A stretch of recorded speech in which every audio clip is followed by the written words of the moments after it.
남한 산성의 서장대인 수어장대의 앞뜰에는 큰 바위가 하나 있다.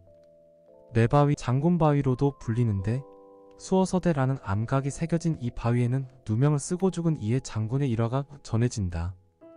매바위에서 멀지 않은 곳에 이해 장군의 훈을 모신 청량당이 있다. 이해 장군은 남한 산성에서 가장 험한 동쪽 성곽의 축성 책임자였다.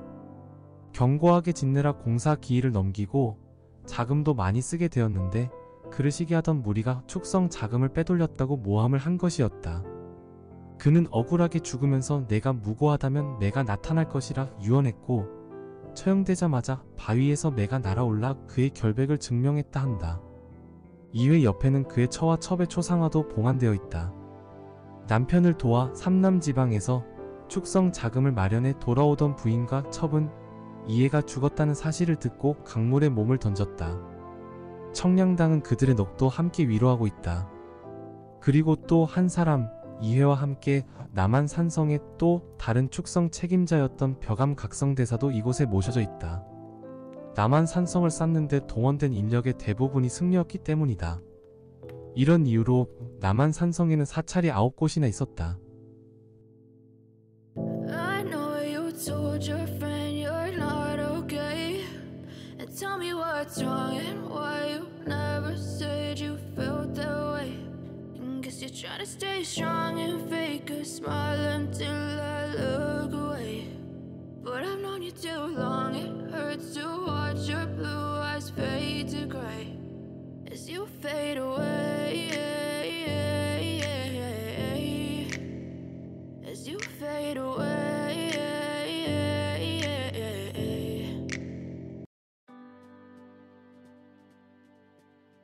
남한 산성의 성문은 산세와 지형의 영향으로 한쪽으로 치우친 형상을 하고 있다. 따라서 그 중간에 앞문을 많이 두어 활용했다. 남한 산성에 있는 4대 성문은 밑에 홍해문을 두고 위에는 문루를 세운 것이다. 문의 규모는 남문이 가장 크고 다음 북문, 동문 그리고 서문의 순서의 규모이다. 문루는 모두 정면이 3칸이지만 측면은 남문이 3칸, 북문 2칸, 동문 2칸, 서문 1칸으로 되어 있다. 지붕은 모두 팔짝지붕 양성을 바르고 동문의 무입공 홀처마를 제외하고는 모두 초입공 겹처마의 양식을 하였다.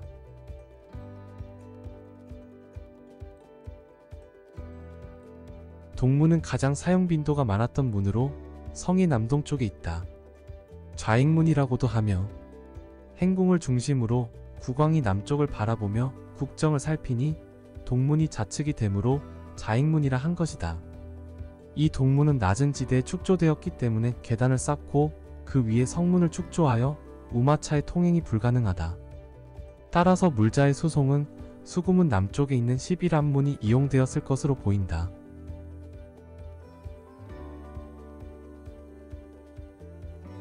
서문은 산성 북동쪽에 있는 문으로 다른 이름으로는 우익문이라 한다. 광나루나 송파나루에서 가장 가깝지만 경사가 급하여 당시 물자를 수송하던 우마차 등은 이 문으로 드나들기는 힘들었을 것이다. 문루는 정면 3칸 측면 1칸이며 지붕은 팔짝지붕이다. 인조가 세자 등과 함께 청나라에 항복하러 삼전도로 나갈 때 이 문을 지났다. 경사가 급한 비탈길이라 말도 탈 수가 없어 자기 발로 혹은 엎혀서 내려갔다. 그렇게 삼전도로 가서 항복을 하게 된다. 그래서 치옥의 문이기에 서문을 웅장하게 개축을 안하고 그대로 놔둔다. 그런 이유로 4개의 성문 중 규모가 가장 작다.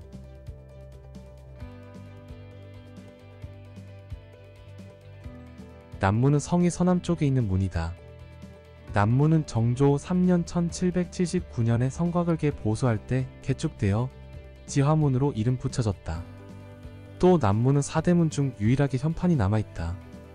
다른 문들처럼 문루와 홍해문으로 나뉜다. 문루는 정면 3칸, 측면 3칸이며 동문보다 기둥 높이는 낮으나 건물의 전체 높이는 조금 높다. 현재의 문루는 1976년에 복원한 것이다.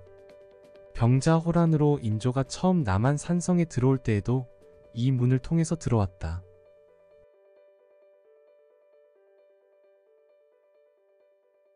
북문은 성곽 북쪽의 해발 365m 지점에 있으며 전승문이라고 한다. 북문을 나서면 계곡으로 난 길을 따라 하남시 상사창동으로 이르게 되는데 조선시대의 세곡을 등짐으로 이 문을 통해 산성 안으로 운반하였다. 1779년 성곽을 개보수할 때 개축하고 이름을 붙여 전승문이라 칭하였다. 전승문이란 싸움에 패하지 않고 모두 승리한다는 뜻인데 현재 편액은 걸려있지 않다. 북문은 홍해식 문이며 홍해기석 위에 10개 홍해도를 쌓아 구축하였다. 지금은 보수 공사 중이라 폐쇄되어 출입을 할 수가 없다.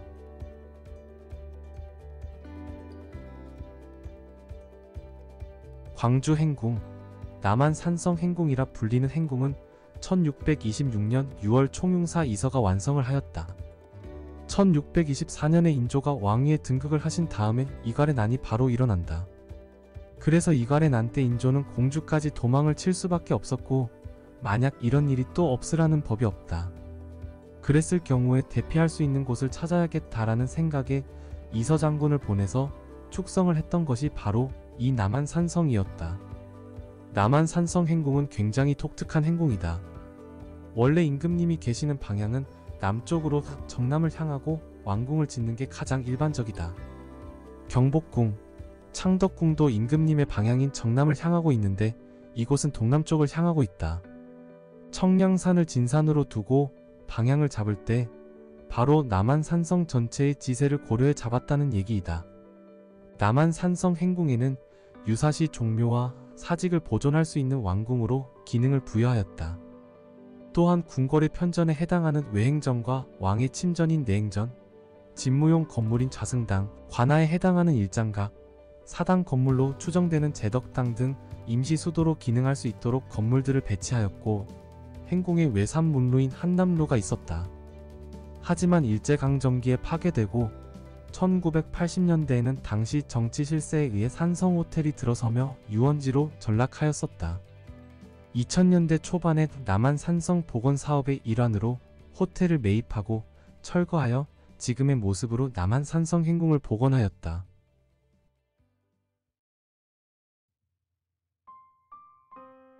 남한 산성은 축성 이후에도 산성을 수비하기 위해 승군 제도를 유지하던 호국 불교의 상징 지역이라고 할 수 있다. 남한 산성은 9개의 사찰이 성 안에 있었고 하나는 바깥쪽에 있었다.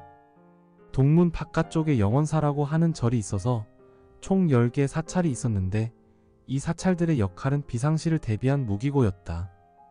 그리고 승려들이 300명 정도가 상주를 하면서 성이 무너진 곳을 보수하고 또 유사시에는 승병들이 바로 상비군의 역할을 하면서 방어에 투입되는 제도를 가지고 있었다. 의승방번제라고 불리는 제도이다.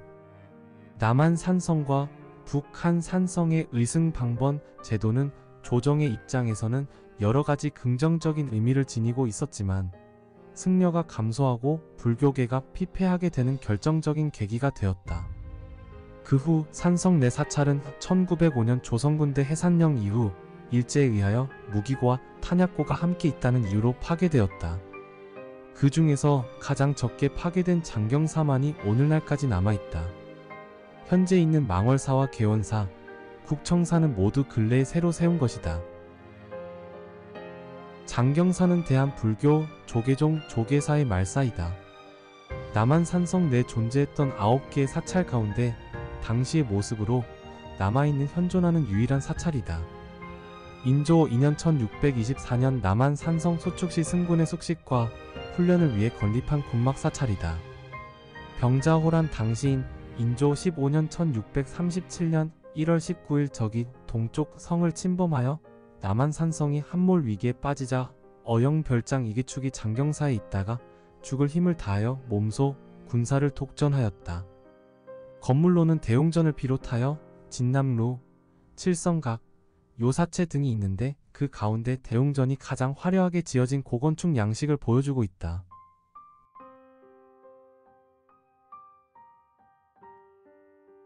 한때는 한양 다음으로 큰 소비 도시였던 산성리. 조선시대 한양은 20만 명이 넘는 인구를 가진 도시였다. 18세기 후반 산업혁명 시기 영국 런던의 인구가 5만 명이었다는 사실에 비교해보면 한양의 인구 규모를 짐작할 만하다.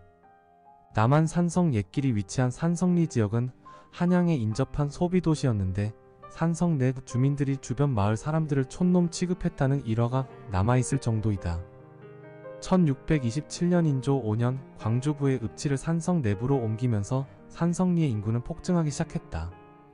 하지만 1895년 갑오 경장 이후 행정구역 개편에 따라 광주유수부가 폐지되고 1914년 조선 총독부에 의한 행정구역 통폐합까지 일어나 중심지로서의 기능을 완전히 상실하면서 그 규모가 줄어들게 된다.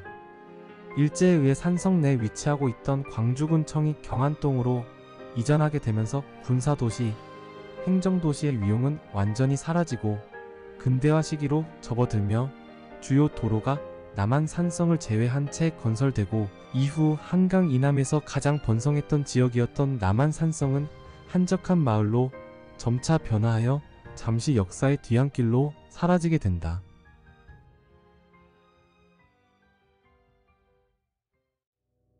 남한 산성 옛길은 조선시대 후기 10대로 중 하나인 봉화로의 일부 노선으로 서울과 지방을 연결하는 주요 노선 중 하나다.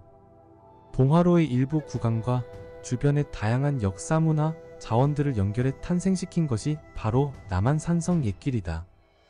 남한 산성 옛길은 조선시대 왕들이 여주의 영릉을 참배하러 갈 때 보부상들이 보따리를 지고 인근 장터를 떠돌 때 지방 선비들이 과거를 보기 위해 서울로 향할 때 지나던 길이었다. 남한 산성의 옛길 구간을 돌아보며 번성했던 시기의 남한 산성을 상상해보는 것도 좋겠다.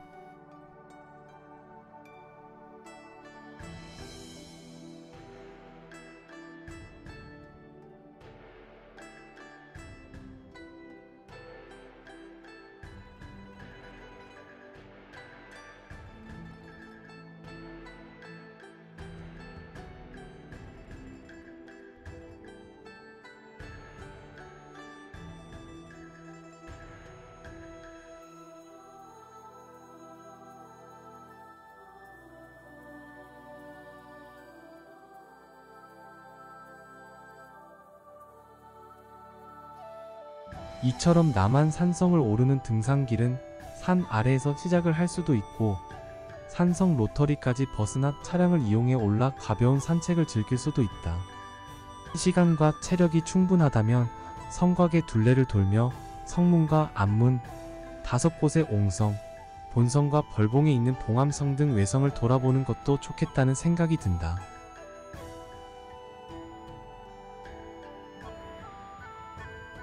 이상으로 남한 산성 이야기는 마무리하겠습니다. 영상이 유익하셨다면 구독과 좋아요 부탁드립니다. 감사합니다.